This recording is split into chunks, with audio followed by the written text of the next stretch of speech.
La historia relojera está llena de piezas que cambiaron para siempre la forma en que medimos el tiempo. Hoy, me gustaría que viéramos otros relojes legendarios, cada uno con una historia fascinante y un impacto enorme. Ponte cómodo, que esto va a estar interesante.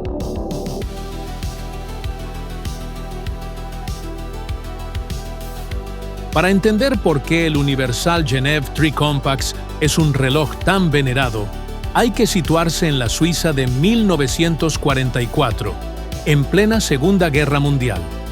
Mientras Europa se desmoronaba, la industria relojera suiza vivía una etapa de rigor técnico extraordinario. Las marcas competían no solo por ventas, sino por prestigio técnico, y entre todas, Universal Genève, fundada en 1894, gozaba de un estatus cercano al de Patek Philippe en la complicación de cronógrafos. En ese clima nació el 3 Compacts, presentado como un manifiesto de excelencia. Un reloj que combinaba tres grandes complicaciones: cronógrafo, calendario completo y fase lunar, en una sola pieza armónica, delgada, funcional y elegante. La palabra 3 Compacts lo decía todo. Tres complicaciones mayores integradas en un solo movimiento. Una obra maestra de miniaturización. El corazón del reloj era el calibre 481, derivado de un movimiento Martel, manufactura especializada en cronógrafos que Universal Genève terminaría absorbiendo años después. Este calibre era una proeza para su tiempo.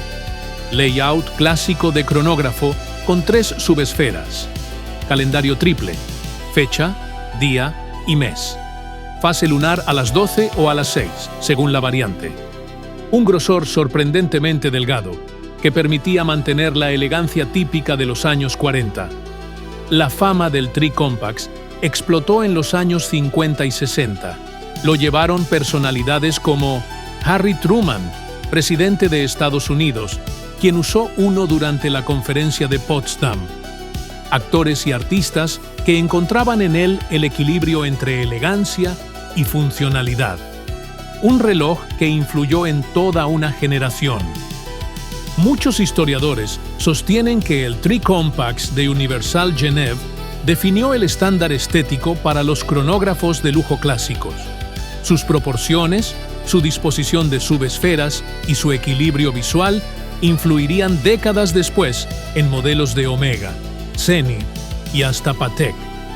Pero quizás lo más irónico es que, aunque Universal Genève nunca tuvo el poder comercial de Rolex u Omega, el 3 Compacts sigue siendo uno de los relojes más respetados por coleccionistas.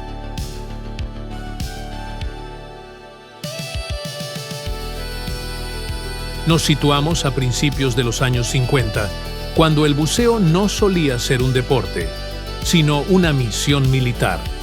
Tras la Segunda Guerra Mundial, Francia creó una unidad élite, los Nageurs de Combat, buzos de reconocimiento que operaban en silencio, de noche y bajo presión extrema. Su comandante, Bob Maloubier, tenía un problema. Ningún reloj del mercado podía sobrevivir a sus misiones.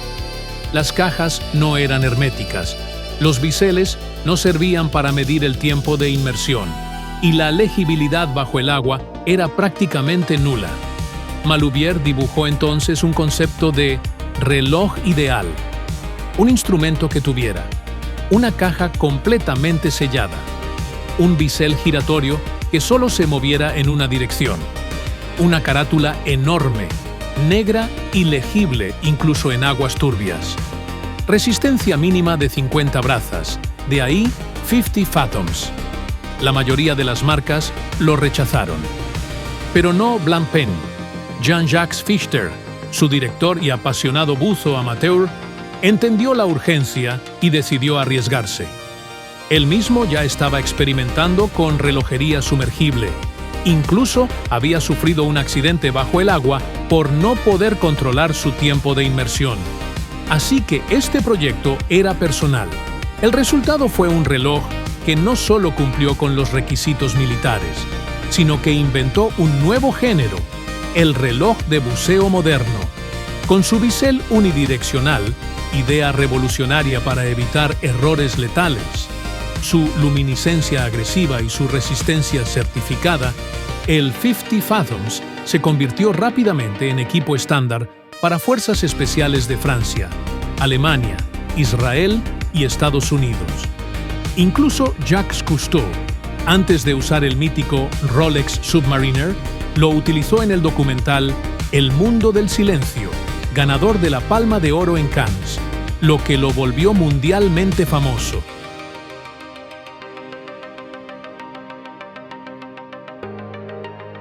La era dorada de la aviación, finales de los años 20 y principios de los 30. El mundo estaba fascinado por las hazañas de pilotos que desafiaban océanos, montañas y continentes en máquinas frágiles, sin instrumentos modernos y con una precisión extrema requerida para no perderse en un cielo sin referencias. En ese contexto, la navegación aérea dependía profundamente de la hora exacta, la posición del Sol y complejos cálculos que permitían determinar la longitud geográfica. Un error de minutos podía significar desviarse decenas de kilómetros. La aviación necesitaba instrumentos nuevos, y Longines ya era un referente. En 1927, Charles Augustus Lindbergh se convirtió en una leyenda al realizar el primer vuelo solitario y sin escalas a través del Atlántico. Pero además de aviador, era un hombre obsesionado con la ciencia de la navegación. Vivió en carne propia la dificultad de calcular su posición durante vuelos largos, especialmente cuando las condiciones de visibilidad eran pobres. Convencido de que podía diseñar un instrumento que facilitara esos cálculos, Lindbergh colaboró directamente con Longines y con el matemático Philip van Horn Wimms, experto en cronometraje náutico y autor del concepto de Hour Angle, o ángulo horario. En 1931, Longines y Lindbergh presentaron un reloj que transformaría la navegación aérea, el Hour Angle Watch, o reloj de ángulo horario. Este reloj permitía a un piloto, usando la hora exacta del meridiano de Greenwich y observaciones astronómicas básicas, calcular su longitud geográfica sin depender de instrumentos voluminosos o tablas extensas. Era portátil, preciso y revolucionario. Entre sus características más innovadoras, bisel rotatorio para ajustar la ecuación del tiempo según el día del año. Disco central móvil para corregir diferencias entre el cronómetro de a bordo y la hora exacta. Escalas altamente legibles para lectura instantánea de ángulos horarios. Caja sobredimensionada, de 47 milímetros aproximadamente, para uso con guantes de piloto.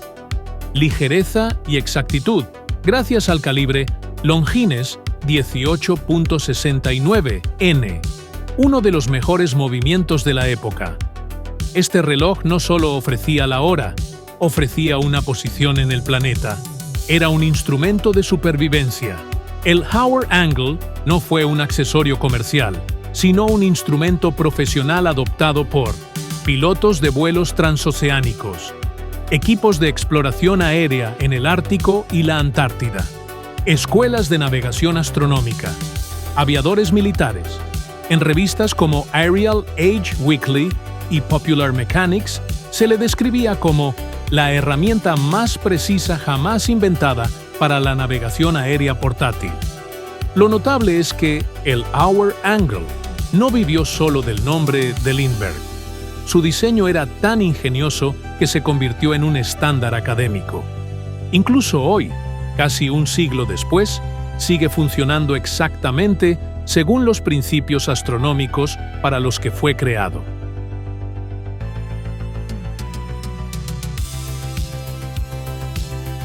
Cuando la aviación comercial comenzaba a vivir su primera gran expansión, a principios de la década de los 50, los aviones empezaban a ser más rápidos, las rutas más largas y la navegación más compleja.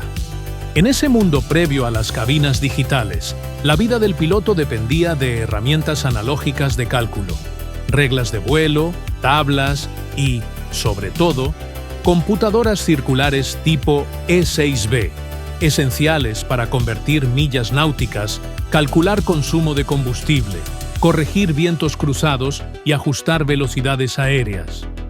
Breitling ya era conocida como el proveedor oficial de la aviación civil, gracias a su relación con aerolíneas y fabricantes de aeronaves.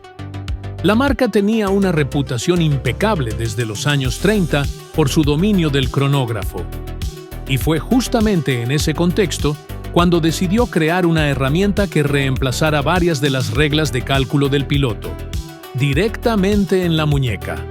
El Navitimer, nombre derivado de Navigation Timer, vio la luz en 1952 como un proyecto en colaboración con la Aircraft Owners and Pilots Association, la mayor organización de pilotos del mundo.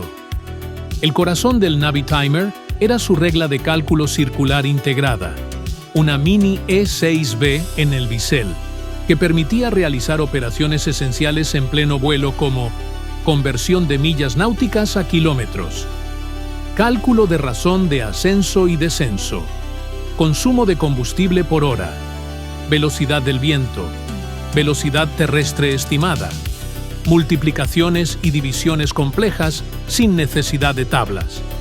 Era, literalmente, una computadora analógica de navegación, combinada con un cronógrafo de precisión impulsado por el legendario calibre Venus 178, uno de los movimientos más respetados de la época.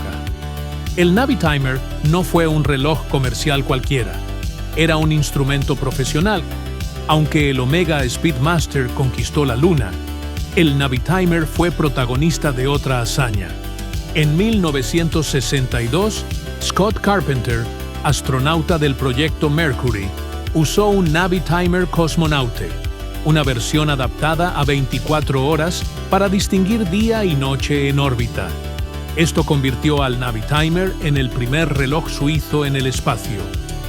A lo largo de las décadas, el Navitimer ha seguido siendo uno de los relojes favoritos de pilotos, coleccionistas y amantes de la estética aeronáutica. Más que un cronógrafo, representó la idea de que el tiempo podía medirse, calcularse y dominarse con una herramienta que literalmente ayudó a cruzar cielos enteros.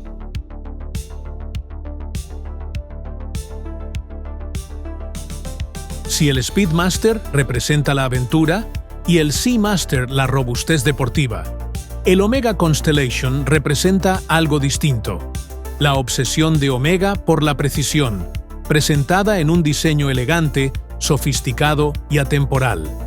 El Constellation Pie Pan, llamado así por el curioso relieve de su esfera, que recuerda a un molde de pie, con 12 facetas angulares, es uno de los relojes más influyentes y refinados de la relojería suiza de mediados del siglo XX. Después de la Segunda Guerra Mundial, la industria relojera suiza vivía un fenómeno muy particular. No había una guerra del cuarzo, sino una guerra por la exactitud mecánica. Los grandes fabricantes competían ferozmente en concursos de precisión organizados por observatorios como Neuchâtel, Geneva Observatory y Kew Teddington. Omega era un protagonista absoluto. Entre los años 1930 y 1950, ganó cientos de premios de cronometraje, estableciendo récords en varias ocasiones. Así que cuando en 1952 lanza la línea Constellation, Omega no crea un reloj más, crea un monumento a su supremacía de cronómetro. Y en la tapa trasera del reloj aparece el famoso medallón del Observatorio de Ginebra con 8 estrellas, que representan los 8 récords obtenidos por Omega en concursos de precisión. Uno de los elementos más llamativos e inéditos del modelo es su esfera facetada. 12 facetas que bajan levemente desde el centro hacia cada índice, además de índices aplicados en forma de flecha, diamante o bastón, el logotipo aplicado en metal y la palabra Chronometer Officially Certified. El diseño no fue hecho solo para verse bonito. tenía propósitos prácticos. La luz refleja de manera limpia en cada faceta, mejorando la lectura. La forma tridimensional daba sensación de profundidad y lujo. Además, se diferenciaba radicalmente de las esferas planas dominantes en la época. Los primeros Constellation montaron movimientos automáticos de altísima calidad. El calibre 354 Bumper, entre 1952 y 1955, con rotor semioscilante. El calibre 501 a mediados de los 50 con rotor completo. El calibre 505 certificado como cronómetro. El calibre 551 a finales de los 50 y 60, siendo uno de los movimientos más precisos de su época. Estos movimientos representaban la cúspide de Omega en ingeniería mecánica. Eran famosos por su estabilidad, la durabilidad y una facilidad de servicio. El Constellation significó 1. La consolidación de Omega como fabricante de precisión cronométrica. Antes ya tenían premios, pero ahora tenían un icono comercial que lo representaba. 2. La entrada de Omega en el mercado de relojes de lujo elegantes. Ya no solo hacían relojes deportivos y militares. El Constellation era un dress watch preciso, fino, elegante y accesible. 3. La creación de un diseño eterno. La esfera Pi-Pan desapareció en los años 60, pero su legado es tal que en 2015 Omega la revivió en la línea Globemaster, considerada por muchos como el hijo espiritual del pie pan. Estos relojes pueden no ser siempre los protagonistas principales, pero cada uno cambió algo: diseño, tecnología o incluso la manera en que entendemos la idea de precisión. ¿Cuál de estos te gustaría ver en un video completo?